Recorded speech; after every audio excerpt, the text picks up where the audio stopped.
O Renascimento, ou Renascença, renascentismo, foi, ao mesmo tempo, um período histórico e um movimento cultural, intelectual e artístico surgido na Itália, entre os séculos XIV e XVII, e atingiu seu ápice no século XVI e como sabemos, renascimento significa, literalmente, nascer novamente. Por isso, esse termo foi utilizado para indicar o movimento de retomada da cultura clássica greco-romana.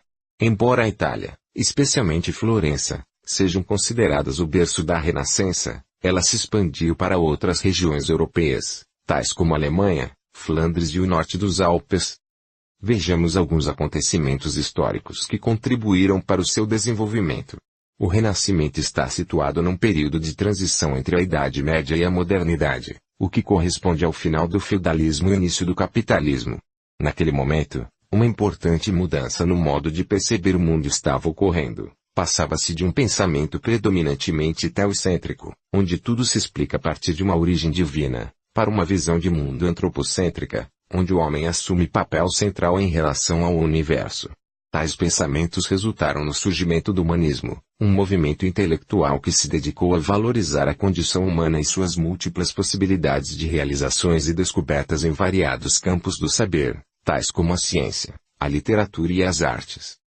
Os italianos daquela época identificaram esses ideais na poderosa Roma antiga e, com o intuito de reviver esse período, buscaram retomar os seus valores, hábitos, literatura e mitologias.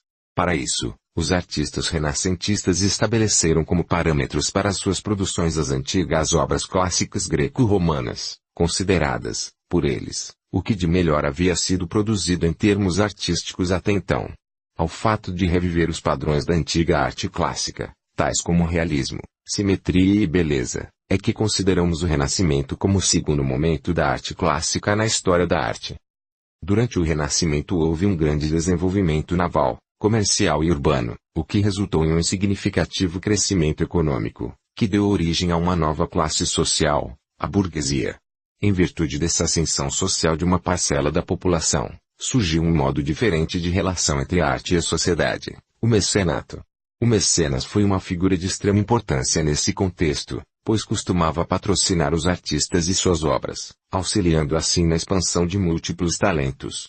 Sem esse cenário econômico favorável, talvez o Renascimento não encontrasse condições para se desenvolver. A arquitetura foi a primeira das artes a ser influenciada pelos ideais renascentistas. Inspirado nos modelos arquitetônicos clássicos, o arquiteto Filippo Brunelleschi projetou a cúpula da Catedral de Florença, Santa Maria del Fiore, c. 1420 a 1436, com formas simétricas e harmoniosas. Brunelleschi influenciou enormemente outros arquitetos daquele período e dos séculos seguintes. Leon Alberti, na elaboração da fachada, à maneira romana, da igreja de S. Andrea, c. 1460, em Mantua, é um exemplo da influência exercida por Brunelleschi sobre os seus contemporâneos. Nas letras, vale destacar a produção de Dante Alighieri, Francesco Petrarca e Giovanni Boccaccio. Catedral de Santa Maria del Fiore, Florença, Itália. Foto, cavalencava-shutterstock.com. Podemos identificar as primeiras características da pintura renascentista a partir do século XIV, na produção de Giotto di Bondone. Em pinturas como a Lamentação, c.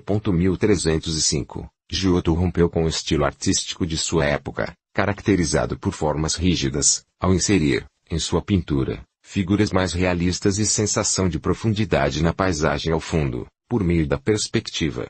Tais princípios de perspectiva foram ainda mais desenvolvidos no século XV, com Masaccio e sua perspectiva matemática, o que pode ser observada na pintura Santíssima Trindade, c. 1420. A Lamentação, pintura de Giotto di Bondone, entre 1304 a 1306. O Renascimento foi repleto de inovações técnicas no campo artístico. A observação direta da realidade é um deles. Assim, os artistas costumavam desenhar exaustivamente para melhor representarem em suas pinturas e esculturas aquilo que estava diante deles. Outras invenções importantes foram a pintura de cavalete, com a utilização de uma tela colocada sobre esse suporte, e o aprimoramento e uso popularizado da tinta a óleo, mistura de pigmentos com óleos vegetais, pois permitiram tanto o deslocamento e comercialização das obras, quanto uma maior vivacidade nas cores e efeitos mais realistas nas pinturas. Além disso, os artistas, antes anônimos, passaram a ser valorizados pela sociedade. Com isso, teve início a prática do autorretrato, que podemos comparar, em menores proporções, com as atuais selfies. O curto período chamado de Renascimento Pleno, 1500 a 1520, foi responsável pelo surgimento das obras dos três mais conhecidos artistas desse período, Leonardo da Vinci, Michelangelo Buonarroti e Rafael Sanzio. O interesse de Da Vinci por variados campos do saber contribuiu para sua fama de artista completo, tão valorizada durante a Renascença. Podemos notar sua inventividade nos projetos para a construção de aeronaves, nos desenhos anatômicos realizados a partir de cadáveres etc. Na sua pintura mais famosa, a Mona Lisa, 1503 a 1506, estão presentes os ideais renascentistas de serena harmonia. A suave transição dos tons mais escuros para os mais claros são o resultado de uma técnica criada pelo próprio artista, e chamada de sfumato, fumaça, em italiano. Mona Lisa, pintura de Leonardo da Vinci. Embora não se considerasse um pintor e sim um escultor, não podemos deixar de nos impressionar com a força das imagens presentes nos afrescos, técnica que consiste na realização de pinturas sobre o gesso ainda úmido, realizados por Michelangelo no teto da Capela Sistina, em Roma. O processo de realização dessas pinturas pode ser compreendido através do filme Agonia e Êxtase, de 1965.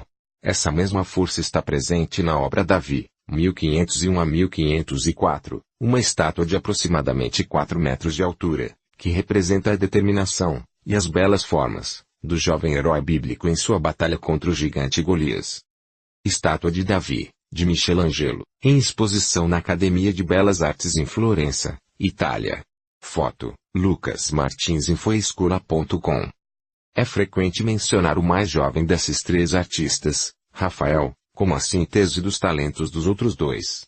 Em Triunfo da Galateia, c. 1512 a 1514, a mitologia é o tema para a execução de uma pintura linear, em que predominam os contornos. Tudo nesta pintura, como em muitas outras do Renascimento, é extremamente nítido e claro, não existem áreas sombrias. Simbolicamente, nada existe que seja oculto ao homem renascentista. Não há nada que permaneça nas trevas do desconhecimento, pois através dos seus inúmeros saberes culturais e científicos, ele é capaz de lançar luz a todos os mistérios do mundo. Eis um ideal renascentista que, em breve, não mais se sustentaria. Triunfo de Galateia, pintura de Rafael Sanzio, 1511. Referências. Chilvers, Ian.